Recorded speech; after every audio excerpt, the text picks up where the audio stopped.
drama over the Lincoln Memorial reflecting pool renovation continues, with the case against several people who the Justice Department previously charged with vandalizing the water feature falling apart in dramatic fashion last week. For weeks, President Donald Trump has accused unnamed vandals of damaging the American flag blue lining that was at the centerpiece of the botched renovation he ordered, even going so far as to suggest that algae blooms that had turned the pool green were the result of sabotage.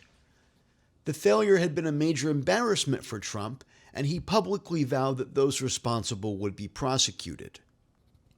And D.C. U.S. Attorney Jeanine Pirro answered his call by charging one so-called vandal, former Olympic paddler David Hearn, with having, quote, ripped a piece of recently installed sealant on the bottom of the reflecting pool at the Lincoln Memorial, end quote. One of the most offensive images that I hold in my mind are the images of national monuments that are being defaced, roped, torn down, graffitied, and damaged by individuals.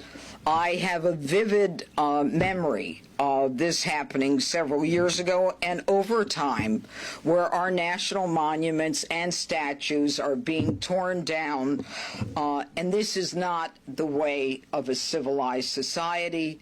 It is anarchy. The charges could have brought Hearn 10 years in prison, but in a stunning reversal, Pirro's office filed papers to drop those charges last week.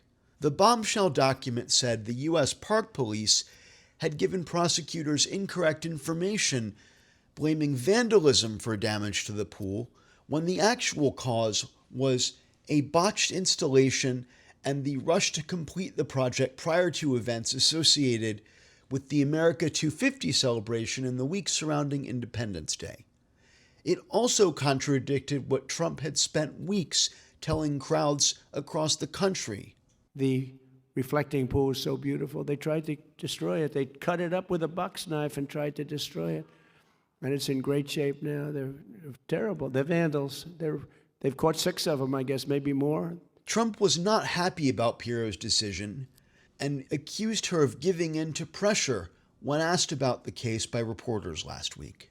And I was disappointed with Jeanine Pirro, really disappointed with Jeanine Pirro.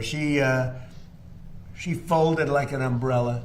It's important to note that Pirro, long before she was one of the president's most vocal defenders on Fox News during her long tenure there, was a prosecutor in New York and then a judge. So it's very possible that despite her eagerness to please the president by going after all sorts of people who may have upset him or others in MAGA world, she just wasn't willing to lie in open court or order people to do so.